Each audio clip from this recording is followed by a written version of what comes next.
Hey, this is Jennifer Hedger, and you're listening to Tobin Tonight.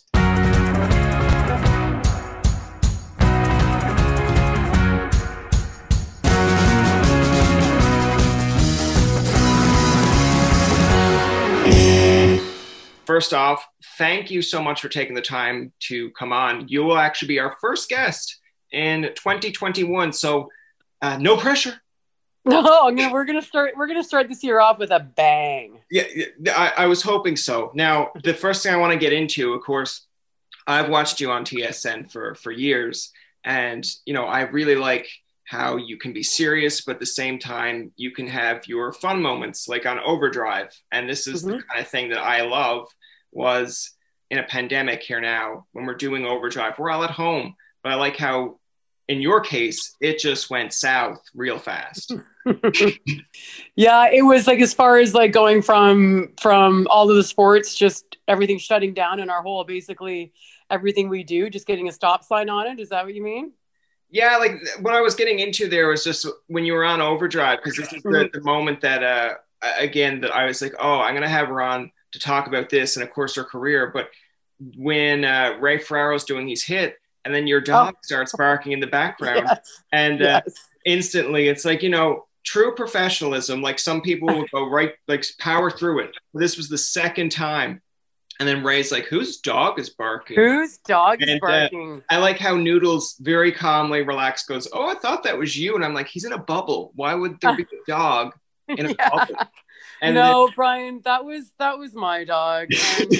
And that was a funny show, because when you're broadcasting from home, everybody's got a different setup. Some people are in a one-bedroom apartment. Some people are in palatial homes. Some people have kids. Some people have dogs. So I have a son who's 9, and a husband and a dog. And it's always kind of a guess as to where's mom going to broadcast from today? Because if I'm in the basement, that means I'm taking over the whole video game area, right? Which is not the favorite spot of my, cool. My son wants that area. So I kind of got booted up to the main floor that day, which I thought was going to work great because my son could be in the basement playing video games the whole time. But the first issue, and it all goes back to the dog, but the first issue was it was Christmas time. So the Christmas tree was up, and we have, for some unknown reason, a pickle on our Christmas tree that is motion censored, that when you walk by it, it starts yodeling. And apparently this is like a Ukrainian thing, Brian. I'm not sure. I'm not Ukrainian. My husband's family is. So the yodeling pickle is a thing, and it never goes off except when I'm hosting a live national radio show. Dog walks by the Christmas tree. There goes the pickle. It starts yodeling. Now that wasn't as egregious as what happened the hour later, when the dog actually starts barking because he wants to go downstairs and join the video game situation down there. And he's stuck up top with me. Now, the thing that I think that the natural thing for people is to not want to address it. It's like, maybe nobody will notice my dog just barked, or if you're on stage, maybe nobody will notice my wig just fell off, and we'll just pretend it didn't happen.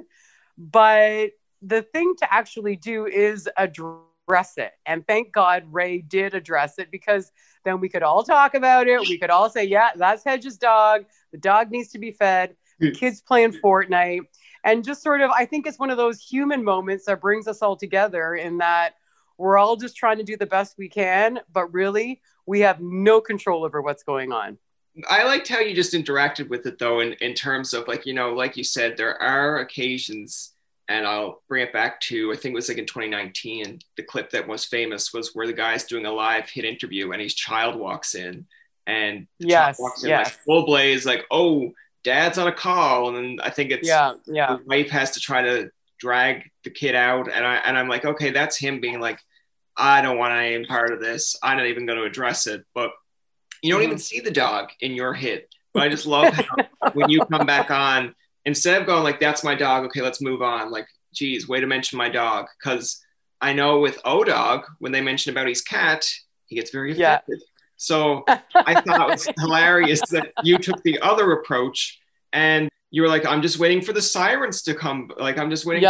And I was like, at least she's walking into the curve rather than the curve coming right around and hitting her in the behind again. Exactly. Well, and here's the thing, Brian, like, do you have a dog? Are you a dog guy at all? Yeah, I have 2 dogs. Like when I'm Okay. on the phone sometimes doing these interviews and they're in another room upstairs, someone will say, do you have a dog? Or like, can I hear the dog? And I'm like, okay, I'll tell them to stop. See, I never had a dog until a year ago. I was never a dog person, never really wanted a dog, never really got the whole dog thing. I'd see people at dog parks standing around, watching their dogs sniff other dogs' bums, and I just didn't get what the allure was to having these filthy animals living in your homes with you. And some people even let them sleep on their beds. And I was like, what is it about this? These people are nuts. And so, of course, a year ago, our son's been asking for a dog. And we're like, well, I guess it's time to bite the bullet here. And now that we have this dog, I can't believe it's taken me this long to have a dog. I love this dog more than I love members of my family sometimes. This dog, I walk it, I talk to her, I tell her my deepest secrets. She's the first person I see in the morning. She's the only one up at home when I get home from Sports Center at 1 o'clock in the morning, and she's waiting for me. I feel like there's this whole universe out there that I was very much felt like I would never be a part of, nor would I want to be a part of the dog world. And now I just feel I'm so late to the party, but I'm so glad that I finally figured it out, because this dog is the center of my pandemic life right now. Now, the only biggest fear I have with that now as a kid, always wanting a dog, I thought it'd be cool because I watched, like, I think it was like All Dogs Go to Heaven, and you see like right. shows that have talking dogs. So like, wouldn't it be something though one day if you came home from Sports Center and you knew you this would be the sign that, okay, I'm a little bit out of it, when you confess something to your dog and it's like, yeah, totally feel you on that one, Jen. And you're like, oh. Yeah, I would have to reassess things and make sure that my water bottle in Sports Center that night was really water and not something else. But although, you know what I do say to my dog sometimes, I don't know if I'm a huge fan of Anchorman, the movie Anchorman. Yeah. And when Ron Burgundy goes back to his home, whatever, and he talks to his dog Baxter, and he says, "Oh, Baxter, you really cut to the core." I say that to my dog all the time.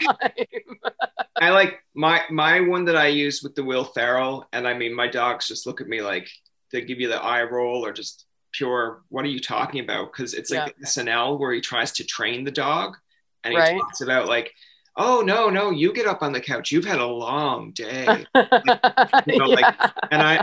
that's what I do. Like I'll leave the room for 10 minutes, and then the littlest dog will jump up on the couch, and sometimes I'm like, no, Cooper, like jump down, and no big deal. And then there's other times that I'm like, no, I feel like being a little bit of an ass today. So I'm like, no, Cooper, you had a long day. I mean, chasing your tail, like, getting fed treats. No, you sit down. And then it just looks at you like, okay, don't have to do this. I can get up.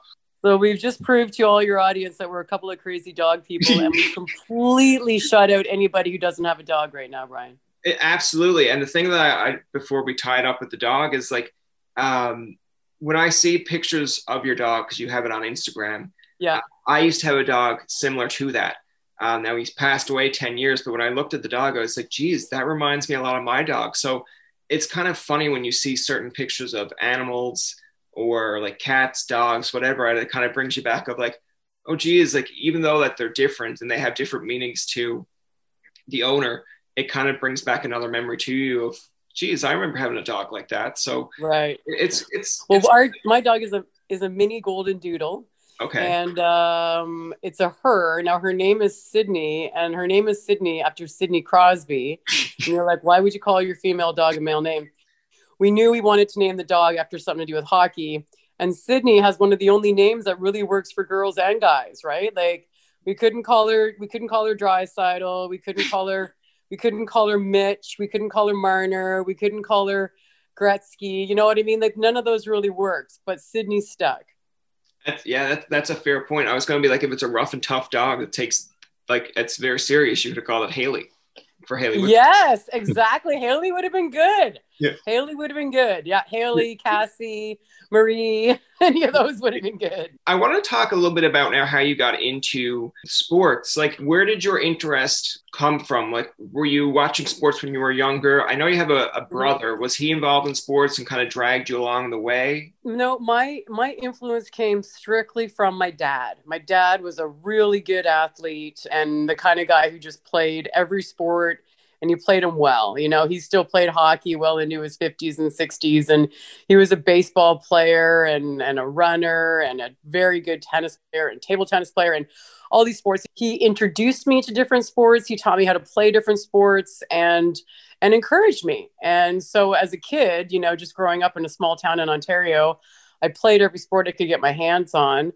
And then I started watching sports on TV. I used to be a huge fan of the Chicago Bulls in the Michael Jordan years. Now, my dad was a Detroit Tigers fan because we grew up in London. So that's only, you know, a little less than 2 hours from Detroit. So he'd take me to Tigers games when me and my brother were kids. And I remember he took me to my first NBA game. We went and saw the Pistons when I was in grade 9. So he was really my influence. And he's the one who he allowed me to be a part of a team. And it wasn't until much later I realized how much I love being a part of a team and how much playing sports influenced me as far as my personality and leadership and all those things that I think are great for sports and kids. And I've always kind of been sort of sensitive. I don't know if sensitive is the right word, but to the fact that I didn't ever play sports at a high level.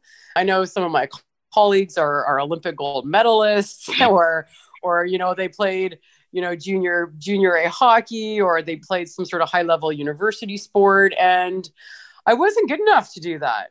You know, I had all the enthusiasm, but I didn't have all of the skill, I guess I would say. So I've always been sort of wary about talking too much about my athletic endeavors because they're no better than any other kid who played high school basketball. But I've realized over the years that you don't have to be the greatest athlete in the world to love sports as much as the next person. And you learn a lot from sitting on the bench. You know, some of the greatest coaches in the world weren't the greatest players, but they still have a mind for the game. I think that you sometimes only get as a secondary player or as somebody who watches the great ones play all the time and can see a game or a play develop and unfold. So that was sort of my childhood in sports. And I remember watching Hannah Storm. She used to host the NBA on NBC when I was young, and I loved hoops. And she just was sort of that person where it was like, if you can see it, you can be it, right? And she was up there hosting a national basketball broadcast with the guys, talking hoops. And I never questioned her. I never thought that was unusual. I never thought, does she know her stuff? I just knew I wanted to be like that. I wanted to have that job. When you're watching women in sports, or, you know, you're looking saying, well, if she can do it, I can do it. It's kind of funny in a way that I think when you look back at it, maybe you're humble about it. I probably wouldn't be as humble. I think it's like Natasha, Kate, they were the first two females that did like co-hosted a sports center. Like, I'm in university at that point, and I was just thinking like, and no disregard or offense to them, but I was like, okay, big deal. Like, this is normal. Like, it's not like, I get that you're celebrating it, but I think that's the kind of approach that in a way you should see it as, like, okay, cool. Like, they're like, great. Like, yeah, it's two females hosting sports there. Like, that's normal to me because I've seen them all the time. Right. And, you know, now when you see Lindsay Hamilton on, it's like, I believe because I've interviewed a few TSN personalities, and I believe it's like, I think one of them said there's like more women anchors almost than men at this point. And I was like, well, yeah, like I wouldn't even think about it. And it still doesn't bother me at any point. I'm like, that's great for those that are involved. But it does speak volumes, I think, to you, especially when you have someone like a Natasha or a Kate saying, yeah, my biggest issue of getting into TSN, or my biggest kind of mind-blowing moment, is watching Hedger, watching Holly Horton. And, you know, that's how they got into it. So in a way, it's like a bit of a trailblazer, because I believe when you went off on maternity leave, Kate Burness came in for you. But I feel like Kate Burness probably had like a star-studded moment if she's seen you at that time. It's like, oh my God, this is a person that I looked up to, and now I'm replacing her. For a point in time. So yeah, it's you know, there's a lot in this, and I would say, I guess it can be it's a double-edged sword, the whole, celebrating and constantly recognizing when all these different sort of glass ceilings are broken. And in some respects, I've been on the desk since 2002. So this is, 18 years I've been hosting Sports Center. And I remember the days when, even if we had two female anchors on the roster at Sports Center, we would never host a show together. Like it would be me and one of the male anchors, or, if Holly Horton was working at that time, or Lisa Hillary was on our air at that time, they would all be with a male anchor, but you would never have the two of us on together. And at the time, it didn't even really bother me. I got to tell you, it was just the way it was. It sort of bothered me if I needed a day off, or one of the guys needed a day off, and they're like, well, Hedge can fill in. Oh, but she's working with Hillary. Oh, we can't have two girls on the desk at the same time. It just seems sort of a nuisance, but it's just the way that it was. And I don't remember it making me feel angry. I just remember thinking, well, that's silly. So we've come a long way. We have come a long way so far, in that sometimes when, I see the celebration of, we have an all-female crew tonight, two female anchors, and the director's female, and the producer's female, and the camera tech is female. And this is, this happens all the time now. Yeah. And I celebrate the fact that there's a lot of amazing women in this business who are doing a great job, who don't get celebrated. You don't know who produces Sports Center every night. Yeah. You don't know who the AP is. You don't know who cut the highlight pack. And the fact that they're all women, I think, is cool. But I think it's also just shows how much I think women have persevered in this business and just kept going, so that it's not such a big deal anymore. I mean, I know Becky Hammond, who is an assistant coach with the San Antonio Spurs, she works under Greg Popovich. She ended up filling for him the other night because he got tossed. And so she is the first woman to ever coach an NBA basketball game. That was awesome. Popovich was kind of like, it's not really something I'm interested in talking about, because she's just the best coach we have right now. Like, the fact that she's a woman, I think is maybe one of the least interesting things about Becky Hammond.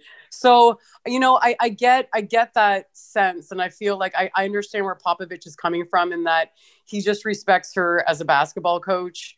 And I've said this for years, that I don't just want to be someone's favorite female sports broadcaster. I'd just like to be someone's favorite sports broadcaster. There doesn't have to be two buckets for the men and for the women. So we've come a long way. We're making strides here, not only in just being hosts on Sports Center, but in coaching and being the general manager of a baseball team. And the Wickenheisers of the world have paved this way too, both in, as being a player, but now, her working for a team, and the Cami Granados of the world, or scouts and that. And we've come a long way. And I'm, if I was a small part of that, then awesome. But there was a lot of women before me that let me know that there was a place for me at the table as well. When you mentioned about the unkind of sung heroes that we don't see, the ones that are cutting the clips, producing shows, like, it's funny to me because I think you shared it now. You were sharing a clip of way back when they were doing, I think it was like the Super Bowl, and it was like she had to go up on top of, she wasn't even allowed into the press box. Oh yes, the woman that passed away recently. Yes, yeah. And so like I was looking at that, and I'm like, okay, so think about it back then to where we are now, where we're watching an Overdrive, you know, and I know it's the relationship with McLennan as well, or Noodles, but it's like they'll constantly shout out about Steph, or like producer Steph, and I'm like, it doesn't even make, like, to me, there are probably still other people out there like, how dare she, blah blah blah, but I'm just thinking, like, great, like, I'm not like dismissing it, but I'm just like, why can't she be the producer? Like, that's me. The fun thing about Steph too, I don't know if you know this, that Steph and Jamie are husband and wife. Oh right? Yeah, of course. Because Jamie always mentions it at some point. Yeah, he calls her Marge Simpson, right? Like, she's always laying on the couch eating bonbons, like, as if that's really the case. And that's subverting it again, right? Because I think the cool thing with Overdrive is they actually complain about Steph, like she's your stereotypical 60s housewife, she doesn't do anything. when the comedy, of course, is that she's the boss behind all of it. The whole machine works because of Steph. So, and that's why Overdrive is great, because they can make fun of things and they joke like the way that you joke with your friends, but everybody understands they're not being insensitive. They actually just are insensitive. That's just and I was going to say about the whole, the women and men working environment and being one of the few women, at first. And I mean, when in our newsroom is a lot different right now because of COVID, but, a year ago, there would be, maybe a dozen women in the newsroom and 80 guys. It's still a pretty heavy percentage of men. And I love working with men. I like working with guys because they usually just tell you what they think. Yeah. They're not very good at candy coating things, but they're really good at, they'll tell you something. You might even argue about it, but 10 seconds later, it's forgotten. Yeah. And that is one dynamic of working with men that I love. I think when you work sometimes, or when you're with women hang on to things longer. And I had to realize working with men that they might say something to me and I might snap back and we might have words, but Dutch isn't going to hang on to it. Dutch has moved on. I was just actually going to bring up Darren. Yeah, for me, I'm like dragging it around. Is he mad at me? Are we having an issue right now? What's the show going to be like? And he's forgotten we even had words. So working alongside men, I think it's given me a thicker skin, but it's also made me realize, don't hang on to stuff. Just let it go. Go on to the next thing. And I appreciated learning how men think. And in some ways, I think that they look at the world a different way. And I can appreciate that. Not that I want to be one of them, but I certainly appreciate their ability to move along, where sometimes I think as women, we tend to hang on to things. I feel like, now I haven't really been into a TSN headquarters in like quite some time, but I feel like if you ever had like meet and greets with some of these people, like Darren, Dutch as you call him, would be, to me, it's like I'm kind of a humorous guy. So sometimes it's like, I'll make a joke and I'm like, okay, he'll laugh at that. But then it's like one of these jokes that might be like a little bit pinch on him. I'm like afraid he'll like lift me up above his shoulders and throw me. Yeah. I'm like, no, he would take whatever your little dig was, and he would be able to do some sort of mental gymnastics where he would turn it around quickly and dig you twice as hard, and it would be really fun. When you were mentioning, of course, that you've been at SportsCenter now since 2002, like when you look back, because I know it's been quite the journey to get there, just doing a little bit of bio kind of search here as well. Like you've been on OTR a few times before you were on SportsCenter. You were on I believe it was like a reality TV show in Toronto. Yep. The Lofter. Tell me a little bit about that, because to me that sounds like, just reading the premise, I'm like, how does this work? What is the idea behind this? Well, it was pretty groundbreaking at the time. It was back in 2001, so that was the days of there had been one cycle of Survivor, one cycle of Big Brother, and now reality TV was coming to Canada. So there was an open audition for 8 young people to live in a Toronto loft. And the idea was you were going to be on camera 24/7. So cameras in the loft that were being live streamed to the internet. We were allowed to leave. It wasn't like Big Brother where you can't go anywhere. We were allowed to leave, but cameras would follow.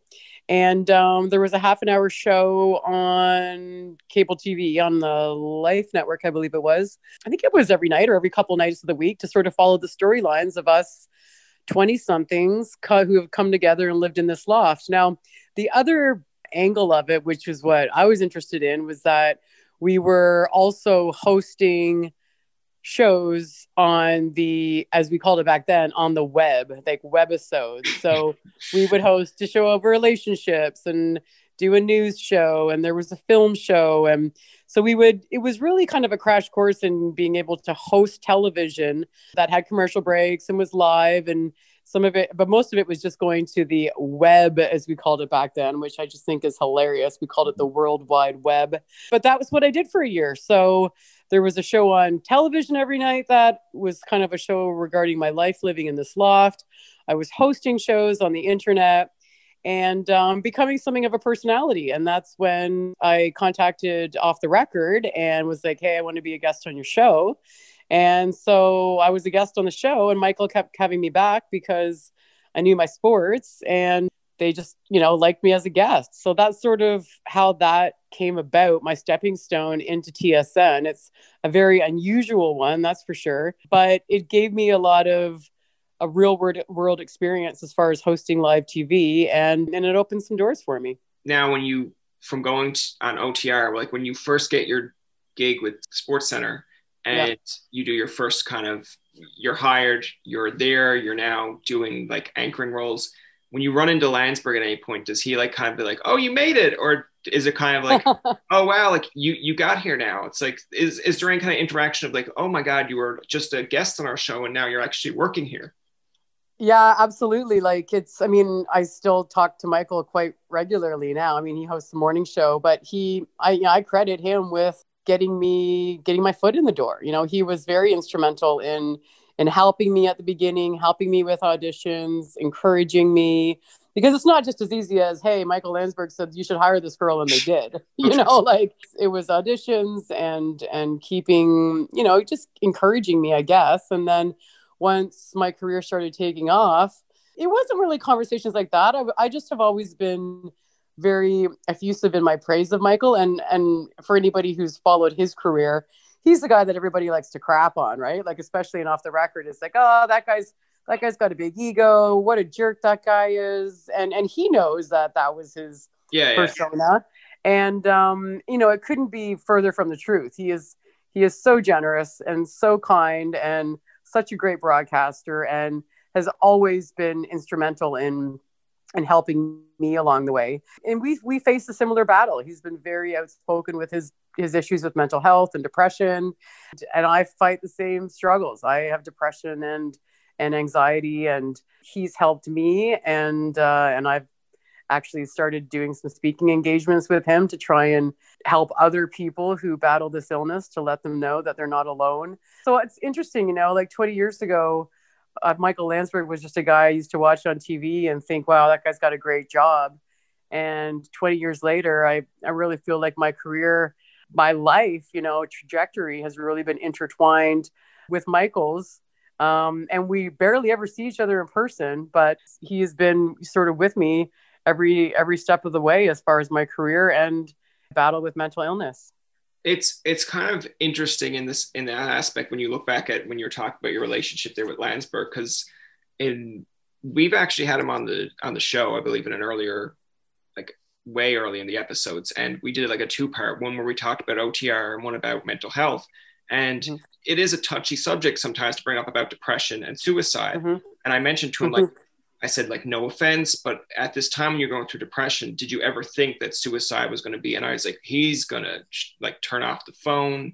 He's going to tell me no. And he was like, the first thing that came out of his mouth was like, why are you so sensitive about this topic? And then that made me more, not like mad, but more like I'm not sensitive. I was just trying to be nice to you about it. And then he just went into the whole spiel about it. And I was like, okay, so yeah, sometimes when you're looking at OTR and you're thinking like, this guy's kind of like maybe an ass or sometimes just a hard head. I'm like, but when you get into this kind of field, sometimes you're like, no, I would do the same thing. Like I would ask that the same way. It would be the same approach to it. But yeah, like we had a good interview with him about even some of the interviews where they walk off on him. And I'm like, how do you handle that? He's like, well, I didn't do anything wrong. And I'm like, really? You didn't do anything wrong? He's like, well, no, like I had to ask this question. I'm like, okay, fair point. So if there's anyone that you're kind of going to go to for, I guess, advice or good interviews, bad interviews, yeah, Landsberg would be on my top 10, but I actually didn't know, which again, it's not basic knowledge for us to know anyway, that you were going through depression at this time. Like there are people out there that would argue like, geez, why is she going through depression? Like she's got a great job. She's got a family. Everything's great. And that's on the outside, but if you don't mind me asking, like, I don't. What kind of brought on like depression for you, or like how do you deal with it, just for people who may be in the same boat? Yeah, well, it's all those things that you just said about, she's got a great job, she's got a great family, her life's amazing. What does she have to be depressed about? That's the same question. The same things have gone through my head, and I think that those things go through everybody's head with depression. You look at your life and you're like, well, what do I have to be sad about? But it's not a choice. It is an illness. It is a mental illness. It affects your brain. It is a brain issue, and it's something that I've dealt with since university. I was first diagnosed in university with, as you know, back then, 22 years ago, they called it clinical depression. It's a long road. And again, 22 years ago, I remember going to see doctors, and they kept asking me about my childhood and thinking there must have been some awful, awful experience in my childhood that has caused me to feel this way. And of course there wasn't. I had a great childhood.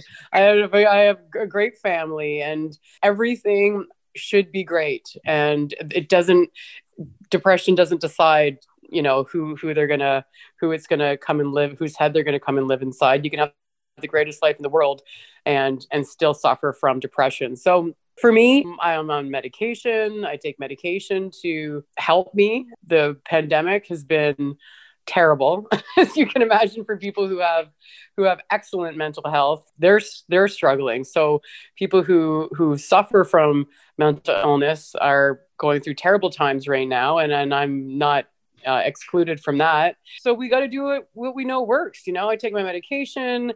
I try and take my dog out for long walks. I go for runs. But the one thing that depression does is it totally saps your self-confidence. It is, as Michael will tell you, it is the inability to feel joy.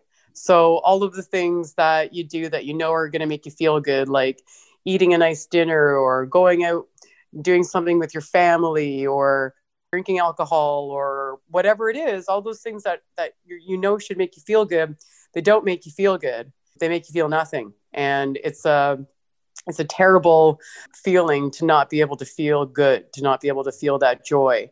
And then add on top of that, the self-loathing and the no confidence, and you don't think you can do your job properly. And then you have anxiety about going into work at night, and it just goes on top and on top and on top. And anybody who suffers from depression or anxiety or both, I think, is probably shaking their head right now going, yep, that's how it is.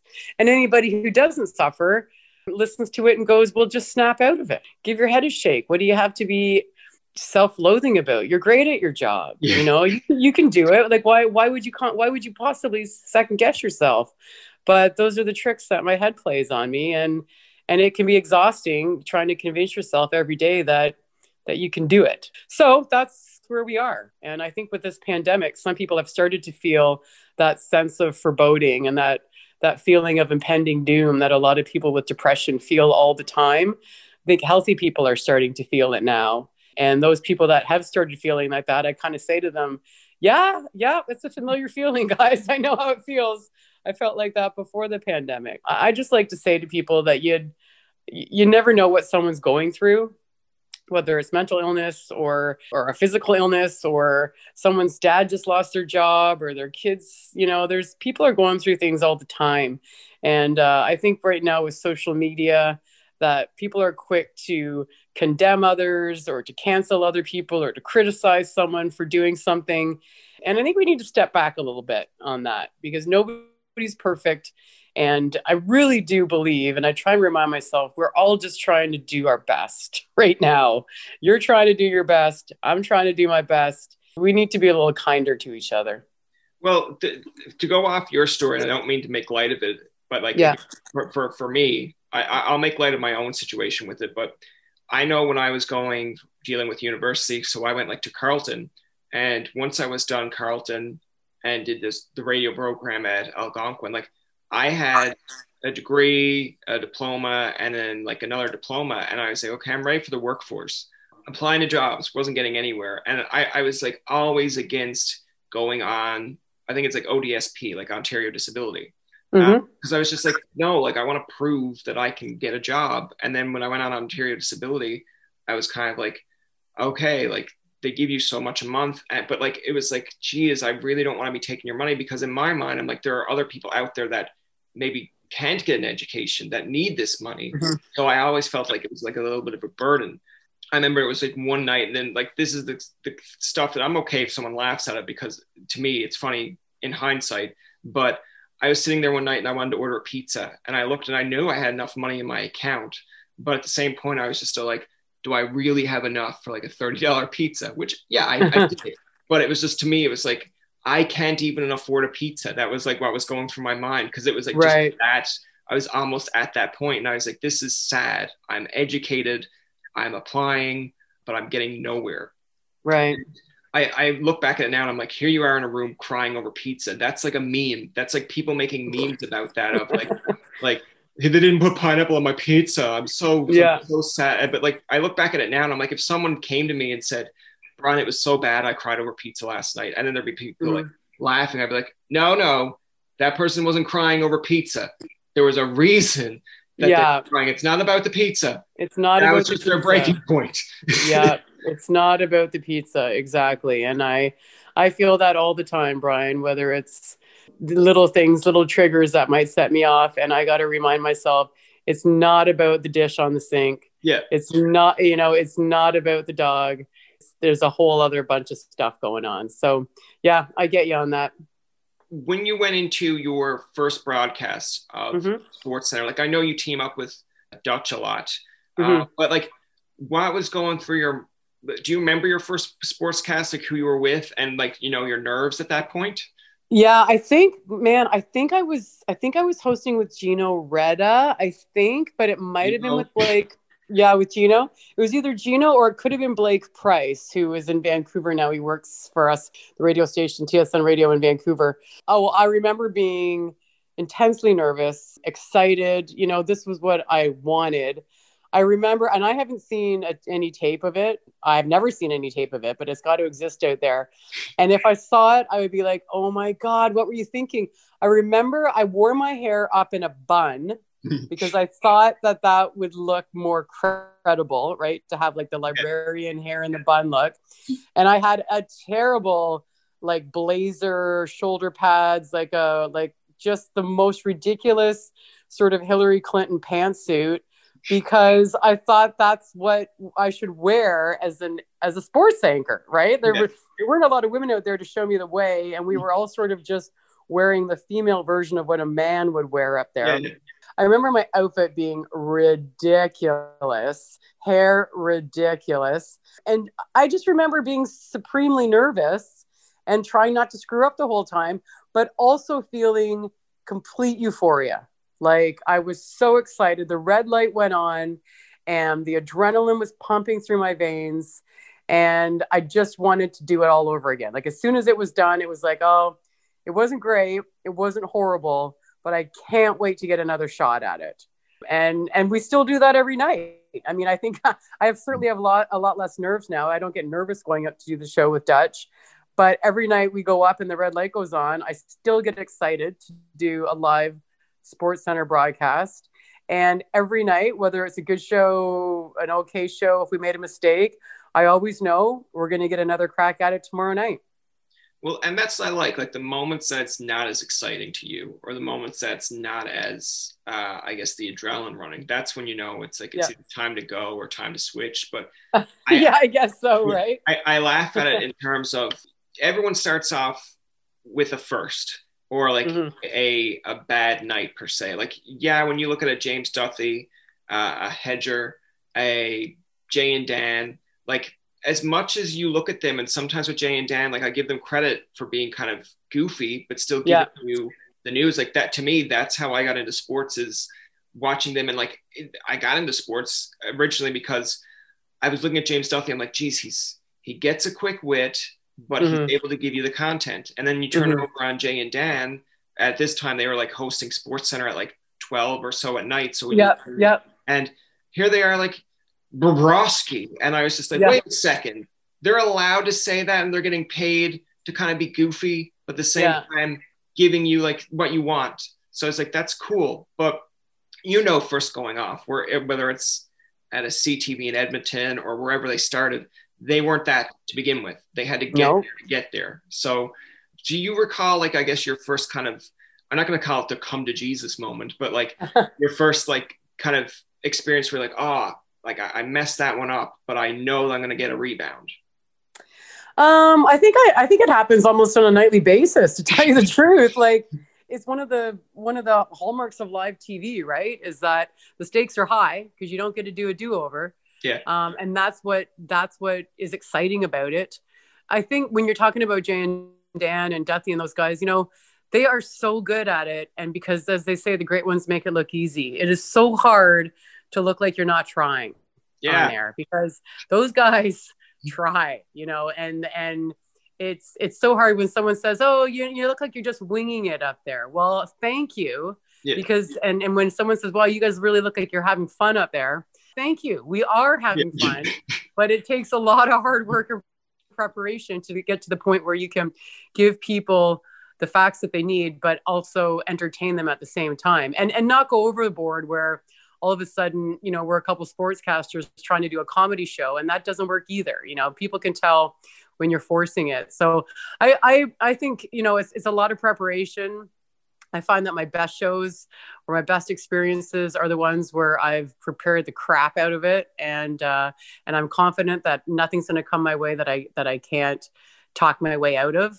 But, even when you're talking about the interest level, like during the pandemic, when we came back on air and there was no sports to talk about, we were basically making up a half an hour of TV, there's no highlights to sink your teeth into. There's no great stories. It was the same thing. There's no sports. We don't know when sports is coming back. And this is what happened 5 years ago today. LeBron James did what have you. And I remember thinking to myself, what is the point right now? Like, why are we doing this? Why am I spending half an hour in my living room hosting this show and hours of preparation leading up to that, and all these other people spread across Ontario or in their living rooms putting this show up? Like, what are we doing? And I remembered, and I realized it in my own routine, in that I would watch Overdrive every day. And those guys were doing Overdrive from their basements, talking about sports that weren't going on. But it was an anchor to my day, and it was normalcy. It was part of my routine from pre-COVID that I always looked forward to.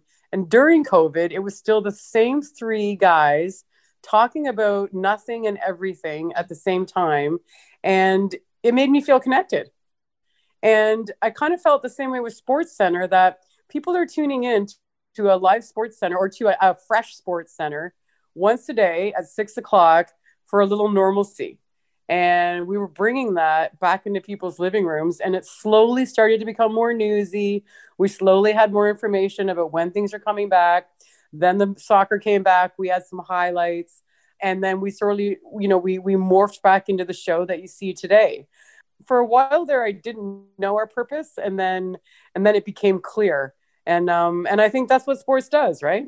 And when we talk about, sports being a diversion or a distraction, this year more than anything, the two worlds collided with the pandemic and with Black Lives Matter and social injustice. And I'll go back even further to when the Humboldt Broncos bus crash happened, and all of a sudden, as sports broadcasters, we all were plunged into this world of complete misery and death, and all that stuff that you don't watch sports for led the sportscast every night. Sports, it not only is a diversion for everyone, but I think it also holds the mirror up sometimes, and that's definitely happening right now. And I think that's interesting, because I actually remember, you remember where you are, or where you were too when certain moments happened. And I remember that the Humboldt Broncos one, as soon as that Sports Center started, and they had the different type of music, and you were getting more and more information, I was like, yeah, okay, at least, there's a part of you that's okay, they're bringing light to it. But I was very, and I'm not even from the area at all. I don't think I've ever visited the area, but I was kind of, I guess, in a good feel-good story moment. If you're going to look at anything looking at some of the positives that kind of came out of it, was when they did come back and do the games. You had different personalities that came to broadcast the games, like TSM personalities. I think I think there was a few Sports Center Sports Center ones and Sportsnet. There was a wide variety. I'm like, okay, if anything at this point, this is what this community needs. It's just, I think the reason you don't have to have been there to feel connected to it. And I think that was the thing with the Broncos. Whether you live in Newfoundland and Labrador or BC or anywhere, we all have small towns around us. Yeah. And we all remember small town hockey players. We all grew up sort of with with a Humboldt Broncos team at least 100 kilometers around us somewhere, you know? So I think that you don't have to have been to Saskatchewan to feel deeply about what that community lost. And I think that's probably what brought everyone together in that moment. And again, as broadcasters, that was a tough one. You know, that was awful. There's no other way to describe it, but it was a story that needed to be told. Just to kind of clue it up here, with all these years that you've been at TSN, like what has been the highlight for you, or like even a funny moment for you? Yeah. Well, the highlight for me definitely was being able to host the Vancouver Whistler Olympic Games, being in Whistler in 2010 and it being the host country. And I got to do the interview with John Montgomery after he won the gold medal there and had the beer through the Whistler Stroll. Like that was for sure my career highlight so far, in that it was just a magical night. And being able to be a part of the broadcast and being able to be a part of a broadcast team, hosting an Olympic Games, that was awesome.